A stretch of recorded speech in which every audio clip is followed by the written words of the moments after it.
नमस्कार, जोहार। स्वागत है आपका डिजिटल झारखंडी समाचार में। झारखंड में निकलेगी 26,000 शिक्षकों की भर्ती और स्कूलों में लागू होगी नई पास फेल की नीति। मंत्री ने कर दिया है बहुत बड़ी ऐलान। वहीं दूसरी ओर झारखंड में कब होगी जातिगत जनगणना, इसको लेकर के हेमंत के मंत्री ने दे दिया बहुत बड़ा अपडेट। और विधायक जयराम महतो का बेरमो में क्वार्टर पर कब्जा, आधी रात पुलिस और अधिकारियों के साथ भिड़े और वीडियो हो गया है वायरल। तो चलिए झारखंड की अब तक की सभी बड़ी और तमाम मुख्य खबरों को बात करते हैं, पर उससे पहले आपसे छोटी सी अनुरोध है कि कृपया वीडियो को एक प्यारा सा लाइक अवश्य कर दीजिएगा, क्योंकि आपका एक लाइक करना ही हमारे मेहनत का फल होता है। तो चलिए शुरुआत करते हैं आज की पहली और बड़ी खबर से। इस वक्त की बड़ी खबर झारखंड से आ रही है, जहां पर झारखंड में अब निकलेगी 26,000 शिक्षकों की भर्ती। स्कूलों में लागू होगी नई पास फेल नीति और इसको लेकर के मंत्री ने कर दिया है बहुत बड़े ऐलान। दरअसल झारखंड में शिक्षा के क्षेत्र में बड़ा बदलाव होने जा रहा है। राज्य में केंद्र की नई पास फेल नीति लागू होगी और इसके अलावा 26,000 शिक्षकों की बंपर बहाली भी की जाएगी। स्कूली शिक्षा मंत्री रामदास सोरेन ने यह जानकारी खुद दी है। उन्होंने कहा कि नई नीति के स्वरूप पर चर्चा के बाद इसे लागू किया जाएगा। उन्होंने कहा कि बच्चे साल भर पढ़ते हैं, उनका आकलन होना चाहिए। दरअसल स्कूली शिक्षा मंत्री रामदास सोरेन ने कहा कि केंद्र की नई पास फेल नीति झारखंड में भी लागू होगी। नई नीति के स्वरूप पर चर्चा के बाद इसे लागू कर दिया जाएगा। यह पास फेल नीति का नया स्वरूप भी लागू किया जाएगा। सरकारी स्कूलों में गुणवत्तापूर्ण शिक्षा मिले, इसके लिए सरकार पूरी तरह से तत्पर है। सोरेन ने कहा कि मैं स्वयं स्कूलों का निरीक्षण कर रहा हूं। अधिकारियों को निर्देश दिए गए हैं कि वे भी स्कूलों का निरीक्षण समय समय पर करते रहें। मंत्री ने शिक्षकों की बहाली पर कहा कि सुप्रीम कोर्ट का निर्णय साफ होते ही राज्य में 26,000 शिक्षकों की बंपर बहाली होगी। वर्तमान में क्षेत्रीय भाषा में शिक्षकों की नियुक्ति को लेकर के पूर्ण प्रस्ताव बनाने का निर्देश विभाग को दिया गया है। और नई राष्ट्रीय शिक्षा नीति के अनुसार कक्षा 5वीं तक मातृभाषा में पढ़ाई अनिवार्य है। इस कारण स्थानीय क्षेत्रीय भाषा में शिक्षकों की नियुक्ति होनी है और इसका संपूर्ण प्रस्ताव विभाग की अगली बैठक में रखने का निर्देश सचिव को दे दिया गया है। झारखंड से और एक बड़ी खबर आ रही है, जहां पर झारखंड में कब होगी जातिगत जनगणना, इसको लेकर के हेमंत सोरेन के मंत्री ने दे दिया बहुत बड़ा अपडेट। दरअसल झारखंड में जल्द ही जातिगत जनगणना होगी, जिससे जाति प्रमाण पत्र बनने और नौकरी पाने में बहुत मदद मिलेगी।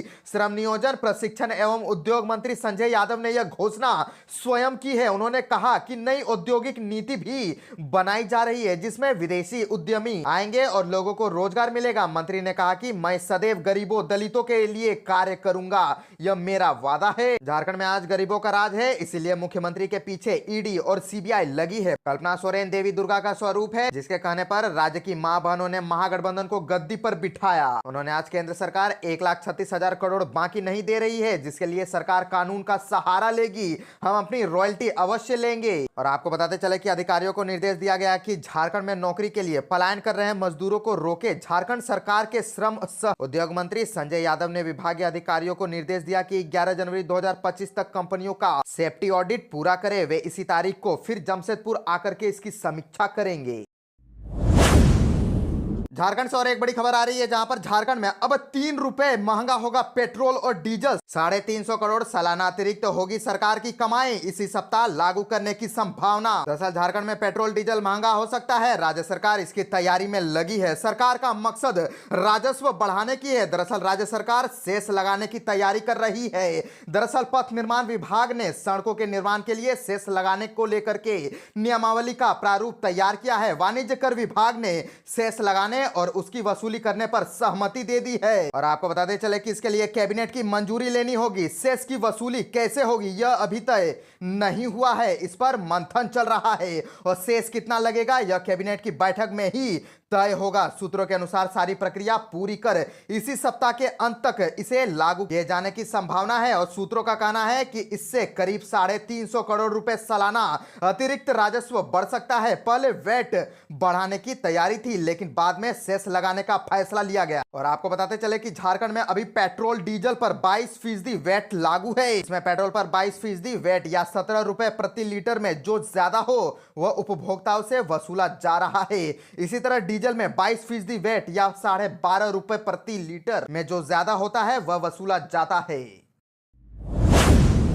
विधायक जयराम महतो का बेरमो में क्वार्टर पर कब्जा, आधी रात पुलिस और अधिकारियों के साथ भिड़े और वीडियो हो गया है वायरल। दरअसल डुमरी विधायक जयराम महतो बीते कुछ दिनों से अपने लहजे की वजह से चर्चा में हैं। आए दिन उनका वीडियो वायरल हो रहा है। कभी कंपनियों के अधिकारी से भिड़ जा रहे हैं तो कभी मीडिया वालों से बहस कर बैठते हैं, कभी पुलिस प्रशासन को हड़काते नजर आ रहे हैं। ऐसा ही ताजा मामला बोकारो के बेरमो से आ रहा है। दरअसल देर रात यहां पुलिस अधिकारियों से उलझने का वीडियो तेजी से वायरल हो रहा है। वीडियो में दिख रहा है कि सफेद रंग की स्कॉर्पियो की बोनट पर बैठे जयराम महतो खड़े पुलिस अधिकारी से तेज आवाज में बात कर रहे हैं। कभी अंग्रेजी तो कभी हिंदी में वे पुलिस अधिकारी से पेपर दिखाने की बात कर रहे हैं और बताया जा रहा है कि जब पुलिस अधिकारियों से बात नहीं बनी तो वे गाड़ी की बोनट पर ही कंबल तानकर सो गए। जयराम का यह वायरल वीडियो तेजी से वायरल हो रहा है और प्राप्त जानकारी के अनुसार बहस के दौरान वे बार बार अधिकारी से कागज की मांग कर रहे थे। जिस क्वार्टर में कब्जा को लेकर के बहस चल रही है उस पर अभी भी उन्हीं का कब्जा है। सूत्रों की माने तो जयराम अब सीसीएल प्रबंधक से पूरे एरिया के क्वार्टरों का ब्यौरा मांग रहे हैं। तो चलिए बात कर लेते हैं झारखंड के मौसम की। तो झारखंड में नए साल में लगेगी ठंड, बादल भी बरसेंगे और 29 को पूरे झारखंड में बारिश को लेकर के मौसम विभाग ने अलर्ट जारी कर दिया है। फिर गिरेगा न्यूनतम तापमान। दरअसल झारखंड में साल के आखिरी दिन बादल बारिश के साथ बीतने की संभावना दिखाई दे रही है। वहीं नए साल का स्वागत भी कड़ाके की ठंड के साथ होने वाली है। ऐसा इसीलिए होने वाला है क्योंकि पाकिस्तान के रास्ते आ रहा एक वेस्टर्न डिस्टर्बेंस राज्य के मौसम का मिजाज बिगाड़ने वाला है। और आपको बताते चले कि इस वेस्टर्न डिस्टर्बेंस का झारखंड में असर देखने को मिलेगा। मौसम विभाग ने बताया है कि इसकी वजह से लगभग आधे झारखंड में बारिश होगी। कल और परसों बादल छाने से न्यूनतम तापमान में 1 से 2 डिग्री बढ़ेगी। वहीं इस दिन राज्य के 14 जिलों में बारिश की संभावना जताई गई है। राज्य में कल से ही आंशिक बादल छाने लगेंगे और आपको बताते चले कि कल जिन जिलों में बारिश होगी उनमें गढ़वा, पलामू, चतरा, लातेहार, कोडरमा, हजारीबाग और लोहरदगा, गिरिडीह, गुमला, सिमडेगा शामिल है। वहीं बात करें 29 दिसंबर की तो 29 दिसंबर को गुमला, सिमडेगा, पूर्वी सिंहभूम, पश्चिम सिंहभूम और खूंटी को लेकर के मौसम विभाग ने आईएमडी ने बारिश को लेकर के अलर्ट जारी की है। झारखंड में अब ऑनलाइन मोड में होगी जेपीएससी और जेएसएससी की परीक्षाएं। दरअसल झारखंड सरकार ने राज्य में आयोजित होने वाली प्रतियोगिता परीक्षाओं को और अधिक पारदर्शिता और निष्पक्ष बनाने के उद्देश्य से एक अहम निर्णय ले लिया है। मुख्यमंत्री हेमंत सोरेन के नेतृत्व में झारखंड लोक सेवा आयोग और झारखंड कर्मचारी चयन आयोग द्वारा आयोजित की जाने वाली परीक्षाओं को ऑनलाइन मोड से संचालित करने की योजना बनाई जा रही है और इस कदम का उद्देश्य प्रतियोगी परीक्षाओं में किसी भी प्रकार की अनियमितता और गड़बड़ी की संभावना को समाप्त करना है। मुख्यमंत्री ने स्पष्ट निर्देश दिया है कि राज्य की प्रतियोगी परीक्षाओं को निष्पक्ष और पारदर्शिता तरीके से आयोजित करना सुनिश्चित किया जाए। इसके लिए आधुनिक तकनीक का सहारा लेते हुए परीक्षाओं को ऑनलाइन मोड में संचालित करने की दिशा में तेजी से काम किया जाए। जेपीएससी और जेएसएससी को निर्देशित किया गया है कि वे इस बदलाव के लिए सभी आवश्यक तैयारियां करें और ऑनलाइन परीक्षा प्रणाली को जल्द से जल्द लागू करे। इस संदर्भ में मुख्यमंत्री हेमंत सोरेन ने कहा कि नियुक्तियों से संबंधित प्रतियोगी परीक्षाओं में गड़बड़ी की कोई गुंजाइश नहीं होनी चाहिए। यह सुनिश्चित करने के लिए परीक्षा प्रक्रिया में तकनीकी हस्तक्षेप अनिवार्य हो गया है। ऑनलाइन मोड में परीक्षा का संचालन केवल पारदर्शिता बढ़ाने के लिए ही नहीं बल्कि परीक्षार्थियों का विश्वास बनाए रखने के लिए भी आवश्यक है।